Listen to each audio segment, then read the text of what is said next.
Hello and welcome to Future Ready Live, this special edition on Tuesday, the May 22nd. It was an interview with an active member from AICPA-SEMA, Ted Delgado, who chaired the Marcus Evans CFO conference in Dallas, Texas. Ted is a CPA, CGMA, CMA, and CFM. He's the Vice President for Finance and Controller at McLane Company. Ted was the chairman of the conference, and he sat down with me to talk about some of the highlights from this conference. So Ted, tell us what some of these big highlights were as you sat in on pretty much every one of the panels that went on over these 3 days. Yeah, no, it has been great sessions. Everybody has been very engaged.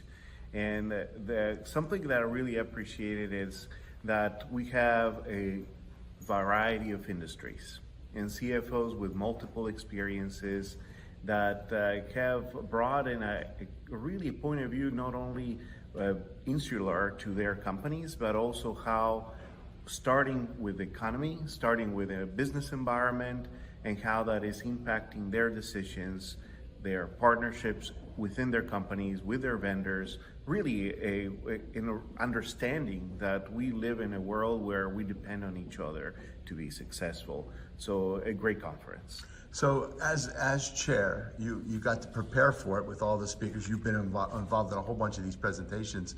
What's the big takeaways for you? What would you say the top couple of takeaways that you're bringing away from this conference? Yeah, so number one, the importance of being aware of what is happening outside your four walls and how that is impacting the business.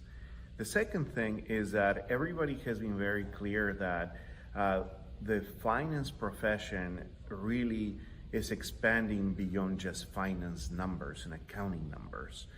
From the perspective that we are really managers of data, and we have to make sure that data is properly controlled so that it can be useful for the next step, which can be predictive analytics, machine learning, or maybe at some point in time, the practical use of artificial intelligence in business.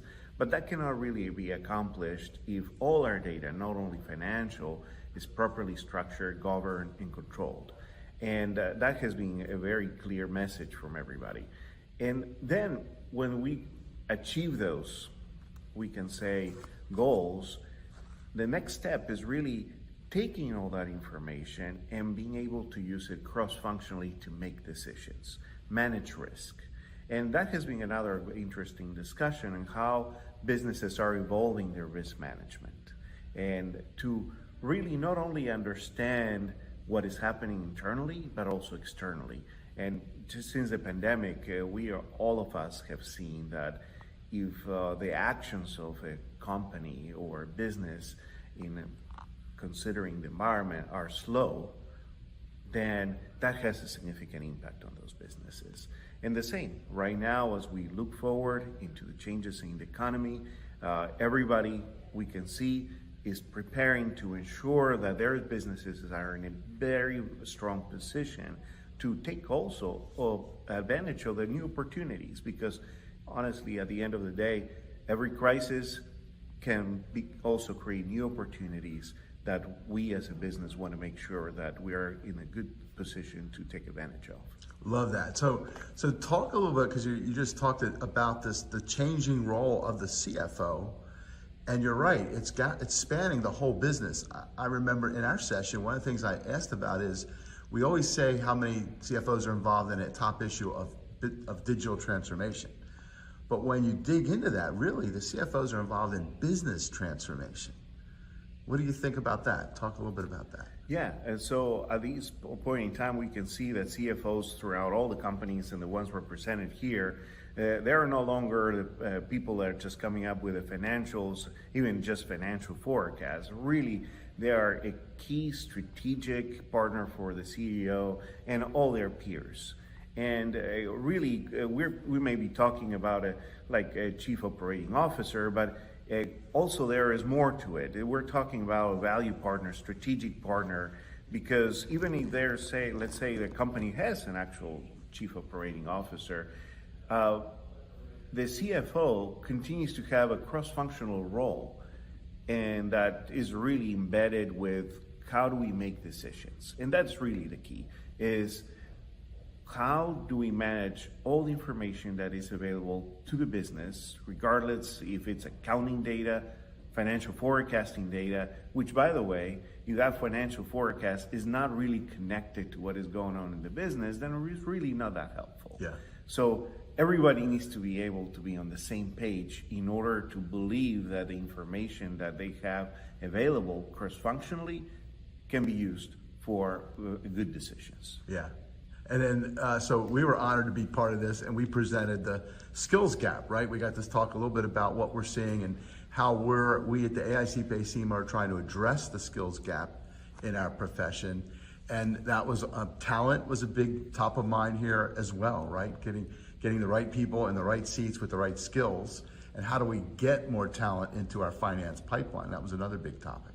Yeah, absolutely. That was so important. And people discuss their challenges with recruiting and retaining. And then the next step is training, and how difficult that is in many cases with remote situations, and how some companies have even chosen that during a period of time they want some of those new employees in the office training with somebody before they come into hybrid arrangements or anything like that. So that was very insightful. But then it goes into the next stage, is really, as you mentioned, if we want every single employee, now let's talk finance, be able to be a valued partner and be able to contribute in new different ways in a point in time where many of the transactional work maybe in a few years maybe no longer there. So then the role of every, like say, accounting and finance professional changes dramatically and becomes more of a navigator, we can say, of information and connecting the dots between financial accounting data and operational data.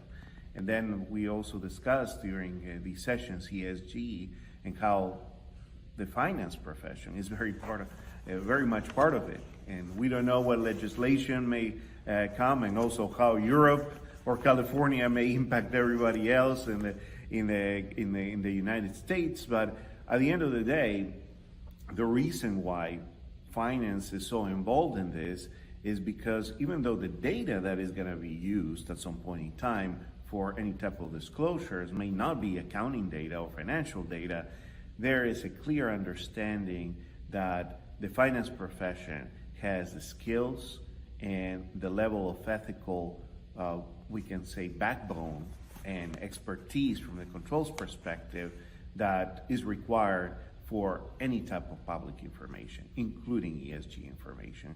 And that becomes a new frontier for the finance profession. Yeah, Ted, you described the whole future of finance perfectly, right? This whole idea of value partner and how do we get from back office to basically the front office. And it was so great to come down to Dallas to meet you here. And, we got to work together on a bunch of things. Ted, thanks for your commitment to this profession, your leadership. And we're signing off from Marcus Evans CFO Conference here in Dallas. Thank you. Thank you, Tom.